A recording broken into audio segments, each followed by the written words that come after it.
Max Squad, long-time spectators, new viewers. In today's video, we'll be discussing on how you can guarantee yourself a flat stomach or six-pack abs. But upon watching this video, I'd appreciate your thoughts, your feedback, your expertise in the comments below, because it helps out those that watches the video. It helps me out. It helps all of us out as a community.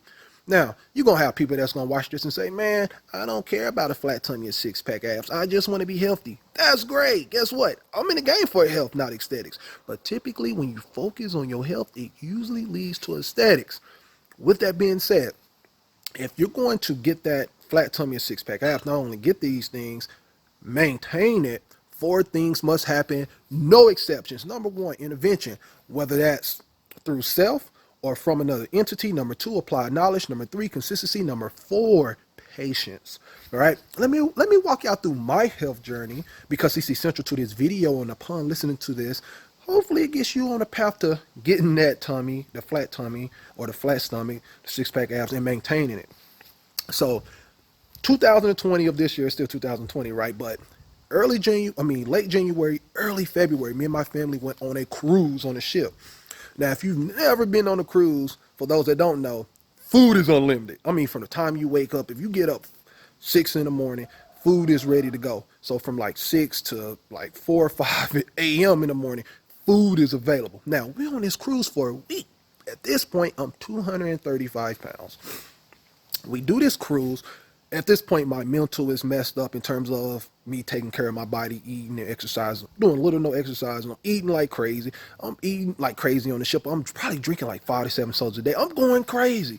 Now, as we're on this ship, I gained another 10 to 15 pounds. So at this point, I'm between 240, 250 pounds, the heaviest I ever been in my life. So anyway, we get back home. And as we get back home, I'm taking a shower, so it's just a regular day. I'm taking a shower. I'm in my birthday suit, of course. Take a shower. I get out the shower. Now, I'm walking to the room. Before I get out the bathroom, I can see my reflection, from my peripheral mirror. And I turn, and when I look at the mirror, I can see myself in my birthday suit as clear as day. Now, typically, you take a shower, it steams, it fogs up the mirror, and you can see yourself, but you really can't. This particular day, I can see myself as clear as day. For whatever reason, you can call it divine intervention, call it what the hell you want to call it, but on this day, I can see myself. So this is when intervention came in. So I look at the mirror. I'm like, the fuck, bro? Like, what are you doing? Right? I mean, it really hit me at this moment. I'm like, what are you doing? How did you allow yourself to get to this space? Do you even care about yourself? Now, let me remind you, not only aesthetically, I was unpleasing to the eye, right? Because I had gained so much weight, but I was having a lot of health issues, cardiovascular, breathing. I didn't want to do any physical activity with the kids. I was, issues behind closed doors, you know what I'm talking about, joint issues. I mean, it was really bad. So anyways, I'm having this deep conversation with myself. Do you love yourself? Yeah. Well, why the fuck would you allow yourself to get to this space, right? Why would you allow yourself to get to look, be like this, feel like this, look like this? So at this point, I had to look at myself in my birthday suit, right? I had to be highly critical of myself, and I had to be extremely honest. Like, if you're not highly critical of yourself, if you're not extremely honest, you're not going to get anywhere. End of story. So whether you're doing self-intervention or you're going through someone else, a psychologist, a psychologist or a counselor, anybody, if you're not extremely honest, you're not going to get to the root cause of the problem. So anyways, I have this conversation with myself. After doing that, I said, dude, do you want to lose weight? Yes. Why do you want to lose weight? So I had to figure out the why. What was important for me? Yeah, of course, me wanting to do it for myself is important. Me wanting to be healthy is important. But guess what? It wasn't important enough for me to jumpstart my journey. So I had to figure out a why. And so my reason became, hey, I want to do it for my kids. I want to be able to have a high quality of life in terms of physical activity with my kids. Obviously, the activity behind closed doors with my wife at a high level. That really jump-started my journey, right? So I had the self-intervention. Now, it comes to actually putting in the work. So I told myself, I said, I said, I need to start exercising now. If I wait till next week, because sometimes you'll say, oh, 3 days from now or next week. If I wait, It's not gonna happen. So what I did right then and there, I went and got a pen in my paper. I'm still in my birthday suit. Now my door is locked, so no, my kids can't come in or nothing like that. So I'm in my birthday suit. I get a pen in the paper. I go back in the bathroom and I start saying, okay, what are some of the exercises that I can do for myself that's gonna be good for me? So I get my phone. I start looking up different things. I start doing things that's best for me. Now, at this point, they're about to start locking up the gyms and stuff like that. So I had to figure out, okay, what can I use to my advantages at my house? So I got dumbbells, I got bands, and I had a bench press in my downstairs, which I still have it, of course. And so I created a full body workout that was best for me, which leads to the applied knowledge. Applied knowledge is when you obtain knowledge that you need, but then you apply it for the benefit of you. So I started learning the exercises that I can do for myself, right? That was good for me. Also, I was like, okay, what's the best days for you? Right? Or how, what's good for you? Can you go 2 days in a row and then a day off, or 3 days in a row? You got to figure that out. I wouldn't recommend you to do 5 to 6 days in a row if you're just starting off. I started doing 3 days. I said I can work out 3 days in a row and then take a day off. And I've been doing that since then, like I'm still doing it now. So for instance, I'll work out Monday, Tuesday, Wednesday, take off Thursday, work out Friday, Saturday, Sunday, uh, um, um, take off Monday, then work, Tuesday, and just keep rotating like that. But point being, I figured out the exercises that was good for my body, started applying it. I started learning the days that I needed to work, and I started applying it immediately, right? Obviously, I started off on the softer end in terms of reps and the amount of weight and stuff of that nature, but I started applying these things. Cardio became walking for me, right? So I would walk every day. I started off with 10, 15 minutes a day and eventually got myself up to an hour a day. And eventually I started walking an hour a day with a weight vest. Right. So again, I started off little, but kept adding more and more as my body became conditioned to the exercises. But point being, outside of that, the two bigger things that really took my weight loss journey to the next level was obtaining knowledge from a nutrition and a calorie standpoint. So nutrition is huge, right? Because you got to understand at least a basic concept of how nutrition works. Excuse me, y'all. Sorry about that. So for me, let's say I learned a little bit about protein. So protein, it helps repair and build the tissues that you're breaking down throughout the day. You have fibers, you got soluble for appetite reduction, right? So you're not having them hunger pains consistently throughout the day. And then you have insolubles, that's for your stool movement. You have fats for brain functioning, you have carbs for energy. And if you're not a person that's into carbs, you think carbs are the devil, do more protein. Guess what? The secondary function for protein is to provide energy. So I had to learn the basic concept of how nutrition works, and then understand why sugar and sodium was so bad. Give you an idea. Sugar and sodium tends to hurt us more because when it comes to nutrition, if you overeat any nutrition, your body's going to store the rest of it as belly fat. It may be your lower belly, it may be your love handles, but it's going to store it as fat. You typically don't overeat fats or protein and things of that nature. It's typically going to be sodium or sugar. The average American should be only eating, let's say, a man 35 grams of sugar a day. Typically, we eat 3 times of that a day if you're not eating like you're supposed to, right? Same thing, a woman's supposed to do about 25 to 27 to 28 grams of sugar a day, but typically it's probably 70, 80 grams of sugar a day. You could drink a Mountain Dew, and that's like 70, 80 grams of sugar in one bottle. So the point I'm making here, y'all, I had to obtain the knowledge and then apply it for the benefit of me. So now I'm implementing the workout. I'm implementing on nutrition, on how I should eat, and calories. Calories are huge. I always say this: don't try to lose weight. Try to eat for the weight you want to be. I wanted to be 190 pounds, so I started eating, or 190 pounds. At the beginning, I didn't know where I wanted to be. I just wanted to lose weight. But once I started understanding how calories work, I started eating like 190 pound man. So I would eat between 1,800, 1,900, no more than 2,100 calories a day. And I would look to burn at least 500 to 700 pounds a day.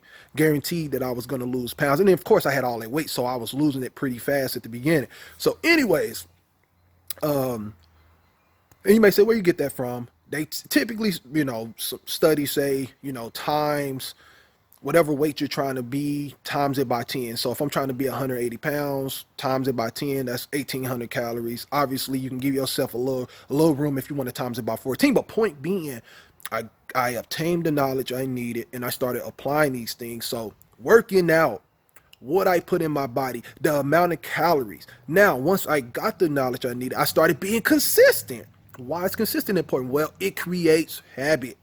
And so at the beginning, if you are trying to do something that's good for you, but you necessarily don't want to do it, right? Because it's not like you're watching TV or playing video games. You're going to have to be intentional. You're going to have to go out your way and apply these things in your everyday life. It's going to suck at the beginning because you're not accustomed to exercising or eating right and things of that nature. And very quickly, when I was eating, yet again, I started implementing this stuff in slowly, even with water. Though I drink water, 99% of what I drink now is water. I do very little juice, and that's like apple juice or maybe like some orange juice here and there. But at the beginning, I drank mostly juice, and I had to implement that stuff in slowly. But point being, when it comes to being consistent, you're gonna have to be intentional at the beginning. It's gonna suck. It may take you a month, it may take a month and a half, but as you are intentional about the things you need to do consistently, exercising, what you put in your body, how much of that you put in your body, guess what's gonna happen? Your body is gonna go on what you call autopilot.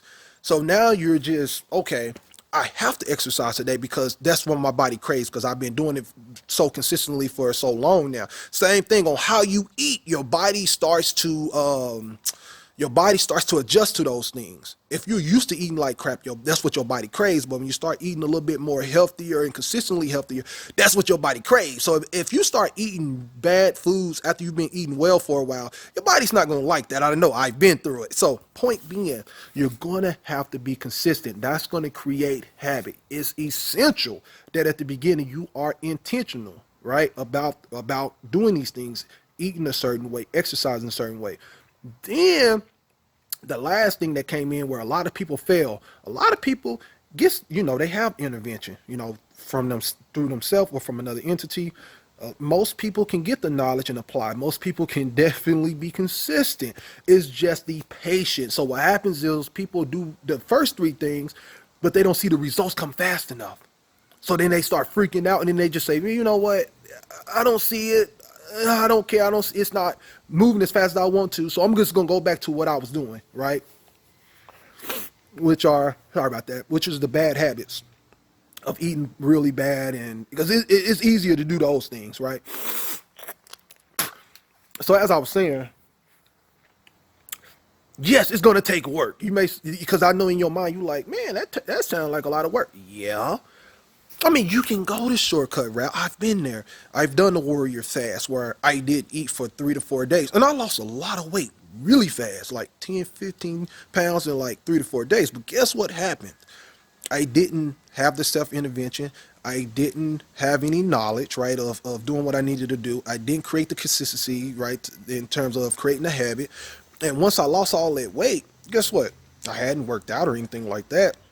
I was hungry like crazy, and then I started stuffing a bunch of foods in my face that I didn't need, in particularly foods that's comforting, chips, ice cream, bad foods, and I gained all the way back. Right? Same thing with water fast. I've done the same thing. Had the water fast. Water don't have calories in it. Now your body holds water, but it doesn't have any calories. So I lost a lot of weight. And then once I started eating again, I hadn't fixed this. I started eating like crazy, gained all the weight. There are people that do what you call a staple surgery, where they'll get their stomach kind of cut in half, really small, staple it back up, and that's supposed to prevent them from overeating. But if they don't get this fixed, guess what they do? They end up eating all these foods that they don't need or too much, and then it ends up ripping the lining of their stomach. I know this because I got a close friend of mine. They're a nurse. I don't want to, get them in trouble, nothing like that. But we talk about this stuff. So point being, you can take shortcuts, right? You can try to do a magic pill, which is not going to work. I promise you. You could try to go after some magic drink, right? Try to do all those things. You can, but guess what? If you don't put in the work, if you don't get your mental together, you don't get yourself right spiritually, you don't get yourself right mentally, right? You don't get yourself right emotionally, you don't get yourself to a space where you can obtain the knowledge, and apply it, you don't get yourself to a point where you're consistent, you're building the habit, you don't get yourself to a point where you're patient while you're waiting on the results, you're never going to transform yourself. So as I was saying, I did all of these things through my journey, got myself together, and to this day I eat like, 180, 190-pound man. And I'm rather strong because I lift quite a bit, you know what I mean? I lift, but my stuff has been implemented slowly because I'm not putting like HGH in my body or things that's going to make me super strong, super fast. So it's going to be a process for me to get my body much stronger. But point being, that's how I was able to get myself to a point where I was able to get that flat tummy or six-pack ass, and I'm still working on things to take myself to an even another level. Well, anyways, y'all, I hope this video helped y'all out. I hope y'all got something out of it that will get you on the road to losing the weight you need to lose. Because, yeah, I didn't mention this. You're going to have to lose the weight. You got to lose a tremendous amount of weight and body fat to get yourself to where you have a flat tummy, six-pack abs. You can't crunch yourself into six-pack abs or a flat tummy. You're going to have to lose the weight. So if you are overweight or obese like I was, and you're like, man, I want the flat tummy, six-pack abs, all the things I just mentioned in this video, you're gonna have to go through these steps. You're gonna have to be patient. And once you lose the weight that you need to lose, guess what? As you get to that real hard weight to lose, that's when you'll start. Most of that is going to really be where the lower tummy and the love handles are at anyway. And as you start targeting them things, you'll really start seeing that stomach shrink, and you'll start being able to really truly achieve the flat tummy, six-pack abs. And once you achieve it, it's going to be easier to maintain because you've already went through the steps you needed to go through. Anyways, I hope y'all enjoyed. If you did, please hit that like button, share this video, subscribe to the channel because I definitely got more videos coming y'all way. And as I always say, if you put in the hard work, your potential can be achieved. I'm Amax, salute, and I'm signing off. Amen.